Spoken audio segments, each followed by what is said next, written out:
Iran makes the decision that instead of being a revolutionary movement that seeks to export its ideology into other countries, they're now interested in being a nation state that focuses on the well-being of their own people. If this is what they want for their future, the United States is prepared, alongside with all of you, to work to make that possible, despite our differences from the past. If they choose a different route, then of course this will not lead to a positive outcome. But let's be hopeful that it does, but also realistic. In that context, it's important to point to a couple of things that are a priority to us. For while we want a deal, we don't want a deal at any price. We want a deal that's good, we want a deal that's real, we want a deal that's verifiable, and we want a deal that's adhered to. And it is important that any agreements that are reached, both in the process of negotiation and in the aftermath, be adhered to and followed.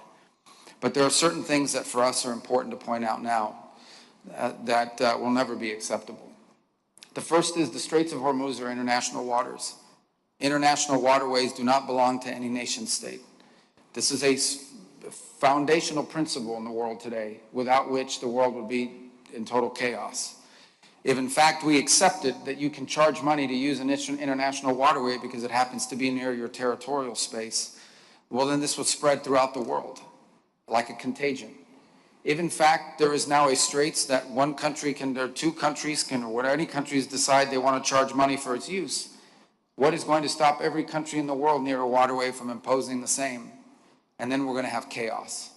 So that is unacceptable.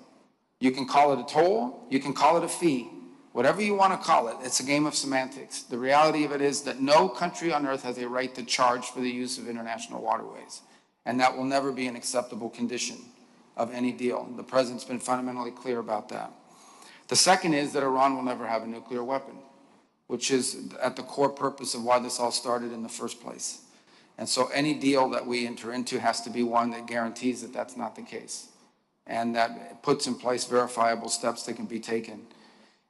With these two things in mind, I just want to be clear, the United States remain open, and we want this to work, and we're prepared for it to work, and we're going to do everything we can do it, and we're hopeful that it will work.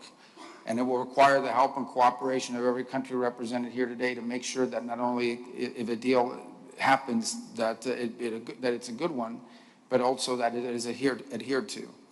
And the message that I come with is that we want to ensure that in any decisions that are made throughout this negotiating process, the interests of our partners and our allies in the region are always taken into account.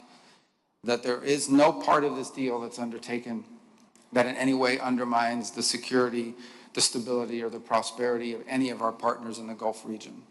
And that is at the core of my visit here today, is to thank you for all the help you've given us. Thank you for your friendship. Thank you for your cooperation. Thank you for this alliance, not just in the defense realm, but also in the economic realm, but also to reassure everyone publicly that the United States, while committed to this process, will make sure that none of the agreements that are made, none of the things that are agreed to will in any way be counter to the interest of any of the nations represented here today, because you are our partners and our allies, and we want that to continue, and partners and allies don't undermine one another. And so thank you for the opportunity to have this forum. I think we will have some very, you touched on a bunch of other topics that I'm sure we'll discuss as well, the progress in Syria, the talks between the Lebanese and Israeli governments that are ongoing even today in Washington, which we hope will reach some positive outcomes.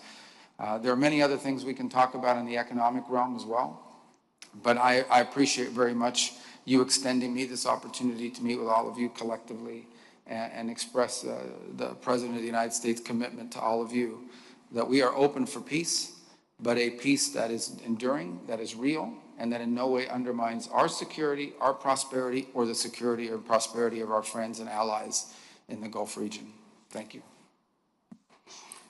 I thank His Excellency, the Secretary of State, for his thoughtful remarks. We greatly value the long-standing partnership between our countries and the close coordination that has characterized our cooperation across a wide range of areas. This partnership remains indispensable to building a more secure, stable, and prosperous future for our region. I now declare that the opening session of our meeting has concluded, and kindly request members of the press to withdraw from the hall so that we may proceed with the closed